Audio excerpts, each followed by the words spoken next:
আৰৰ কথাৰ ভিতৰত এইখিনি যে যিখিনি সময়ত মই ডক্টৰ বেজবৰুৱাত কাম কৰিছিলোঁ আৰু সেই সময়ত মোৰ গা খুব বেয়া আছিল, যি সময়ত আমি বালিপাৰাত শ্বুটিং কৰিছিলোঁ।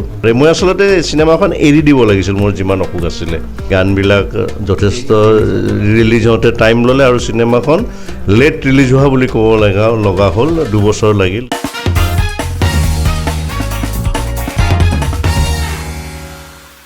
হয়, নমস্কাৰ। সমূহ দৰ্শকক স্বাগতম জনাইছোঁ। আজি মোৰ লগত উপস্থিত আছে এগৰাকী বিশেষ অতিথি, অসমৰ সকলোৱে চিনি পোৱা এখন মুখ। আমি ধাৰাবাহিকত দেখা পাই থাকোঁ, ৰঙৰ বহুতো চিৰিয়েলত আমি দেখি থাকোঁ, লগতে আমাৰ অসমীয়া চলচ্চিত্ৰ প্ৰায় দেখা পাই থাকোঁ।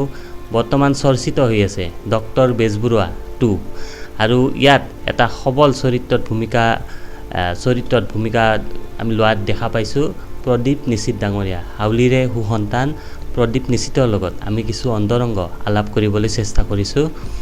আপোনাক স্বাগতম জনাইছোঁ। প্ৰথমে ডক্টৰ বেজবৰুৱা 2 এতিয়া ক্ৰেজ চলি আছে সমগ্ৰ অসমতে। মই চায়ে আহিছোঁ আজি। আপোনাক দৰ্শককো মই জনাই থৈছোঁ, এই ছাছপেন্সটো খুলিয়ে দিছোঁ। প্ৰথম 1 মিনিটতে আপোনাক দেখা যায় আৰু শেষলৈকে আপুনি আছে। অলপ জনাব ইয়াৰ আৰৰ যিখিনি ঘটনা, আপোনালোকৰ শ্বুটিং লোকেশ্যনত কি হৈছিল, অলপ অভিজ্ঞতাখিনি জানিব বিচাৰিম। শ্বুটিং লোকেশ্যনটো বিভিন্ন ঠাইত হৈছিলে। মোৰ শ্বুটিং হৈছিলে গুৱাহাটীত, তাৰপিছত তেজপুৰ বালিপাৰা, বটানিকেল গাৰ্ডেন যি আছে মেগৰ কোম্পানী টি গাৰ্ডেনৰ, তেওঁলোকৰ গেষ্ট হাউচ আছে, তাতেই মোৰ ঘৰ দেখুওৱা হৈছিলে। আদিল হুছেইনৰ ঘৰো তাতেই দেখুওৱা হৈছিলে। আমি তাত আছিলেও কেম্প কৰি। তাত আৰু গুৱাহাটীয়ে মোৰ লোকেশ্যন আছিলে। গুৱাহাটী আৰু তেজপুৰ বালিপাৰা। মানে যিটো ডক্টৰ বেজবৰুৱা, যিটো আদিল হুছেইন চৰিত্ৰটো, ডক্টৰ বেজবৰুৱাৰ যিটো চৰিত্ৰ আদিল হুছেইনে কৰিছে, আৰু তেখেতৰ ঘৰটো যিটো আছিল সেইটো তেজপুৰত বালিপাৰাত দেখুওৱা হৈছে। মোৰো তাতেই আছিলে, একেটা লোকেশ্যনতেই। ঘৰ দুটা খালি বেলেগ আছিল। কেনে পালে আপোনাৰ যিখিনি মনে বিচৰা ধৰণে ছবিখন দৰ্শকে আদৰি লৈছেনে?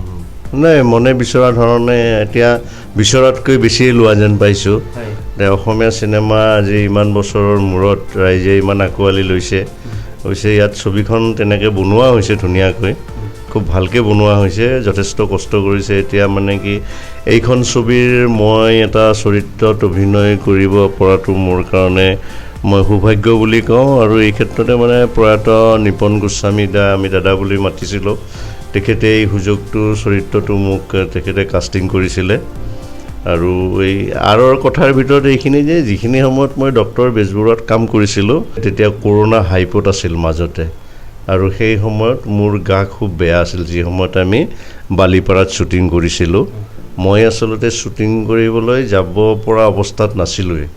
এনেইতো চিনেমাখনৰ শ্বুটিং মোটামুটি 6 মাহমানত শেষ হৈছে, কিন্তু লকডাউন, কিবাকিবি টেকনিকেল প্ৰব্লেম, তাৰপিছত গানৰ ৰাইটছ আছিলে টাইমছৰ লগত নে কোনোবা এটা চাৰেগামাৰ লগত নেকি, তেওঁলোকে সেই ৰাইটটো লৈ থোৱাৰ কাৰণে, পুৰণা ডক্টৰ বেজবৰুৱাৰ, গতিকে গানবিলাক যথেষ্ট ৰিলিজ হওঁতে টাইম ল'লে আৰু চিনেমাখন লেট ৰিলিজ হোৱা বুলি ক'ব লগা হ'ল, 2 বছৰ লাগিল। গতিকে মই মানে যথেষ্ট সেই সময়ত মোৰ বিৰাট জ্বৰ, আৰু মানে কৰোণা ঠিক পজিটিভ হোৱা নাছিলে, কিন্তু খুব সম্ভৱ নিগেটিভ দেখাইছে যদিও খুব সম্ভৱ মোৰ কৰোণা হওঁ নে নহওঁ তেনেকুৱা এটা কণ্ডিশ্যন অতি বেয়া আছিলে মোৰ মানে কেইটামান চিনত।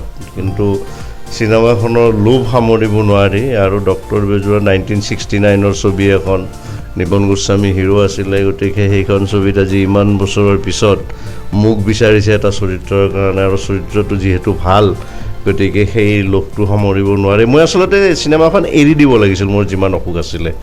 কিন্তু এতিয়া মনটো ভাল লাগিছে যে ৰাইজে চাইছে, ভাল লাগিছে চৰিত্ৰটো কৰি। মানুহে কিছুমানে কৈছেও ফোন কৰি, one of the important character বুলি ক'ব পাৰি, আৰু ভাল লাগিছে কৰি পেলাই। এতিয়া বাকী ৰাইজৰ ওচৰত, আৰু ৰাইজে চিনেমাখন আদৰি লোৱাৰ কাৰণে সমগ্ৰ মানে অসমৰ যিমান দৰ্শক আছে, এতিয়া বেংগলোৰত আছে মোৰ ছোৱালী, তাতেও হাউচফুল গৈছে।